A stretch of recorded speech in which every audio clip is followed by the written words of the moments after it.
For over 20 years, patients have tried to describe facial pain to me. They use the same words again and again. Sharp, electric, sudden. What follows is my attempt to put into images what they've been trying to tell me. Facial pain doesn't announce itself. It leaves no marks, but it teaches people to be still, to avoid wind, to fear a touch. And when the pain finally fades, what patients notice first isn't joy, it's silence.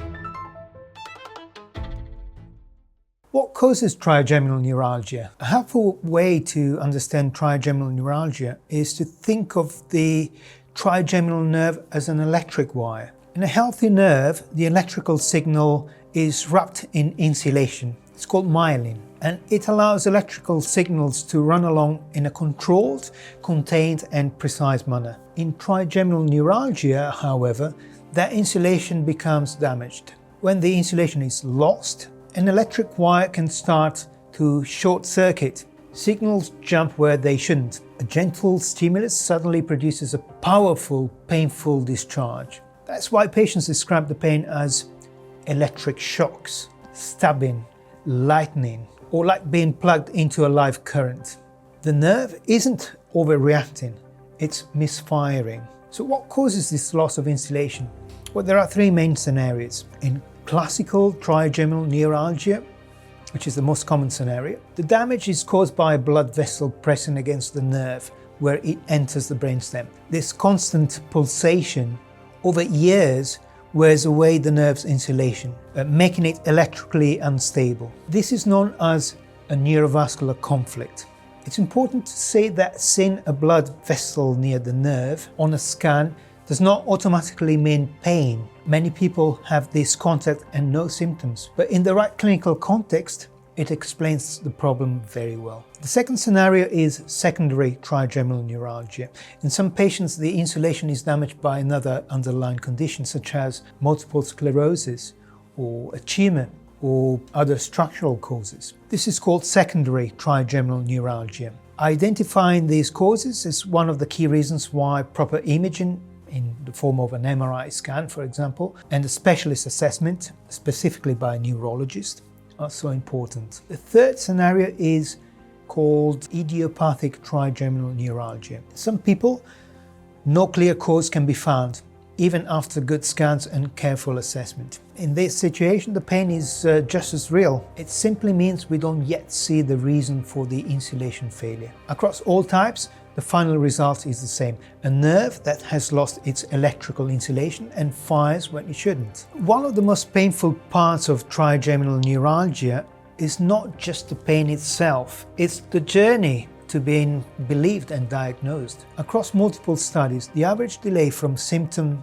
onset to specialist diagnosis is measured in months, sometimes years, not weeks. Misdiagnosis is common.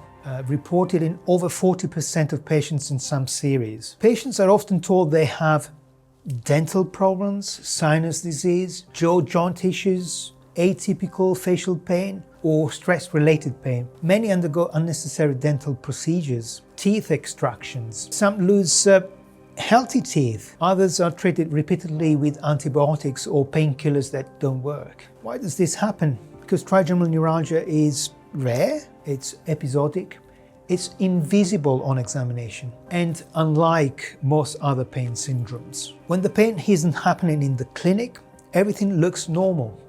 That's why awareness matters among patients, dentists, GPs, and clinicians alike. And it's why listening carefully to the quality, the triggers, and the pattern of the pain is crucial. If trigeminal neuralgia is suspected, the first specialist to see should be a neurologist. The neurologist's role is to confirm the diagnosis based on the pain pattern and triggers, rule out other causes of facial pain, organize the correct MRI scans, and start first-line medical treatment. But trigeminal neuralgia is best managed through a multidisciplinary team.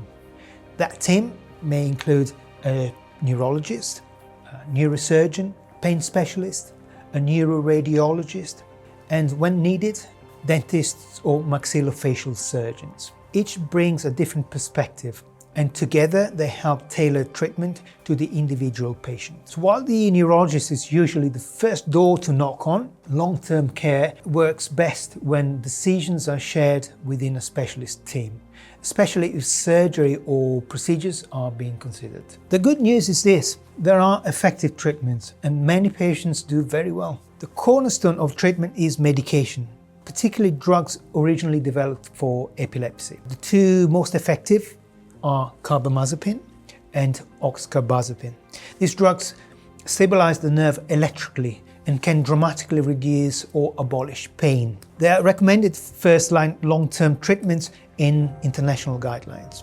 However, they are not perfect. Side effects such as dizziness, drowsiness, imbalance or cognitive slowing limit long-term use in some patients. Other medications such as gabapentin, nortriptyline or botulinum toxin injections may help selected individuals, but their effectiveness is more variable. If medication controls the pain and is tolerated, surgery is not needed.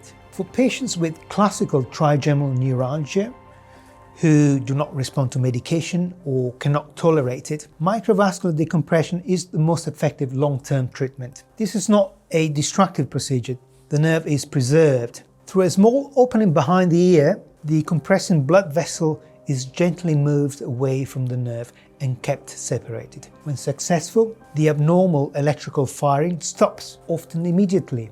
MVD, microvascular decompression, has the highest chance of durable pain freedom, especially in classical trigeminal neuralgia. But it is a brain operation and carries risks that must be discussed carefully on an individual basis. For patients who are not suitable for microvascular decompression or who prefer a less invasive option, there are percutaneous procedures. These treatments all work on the same principle.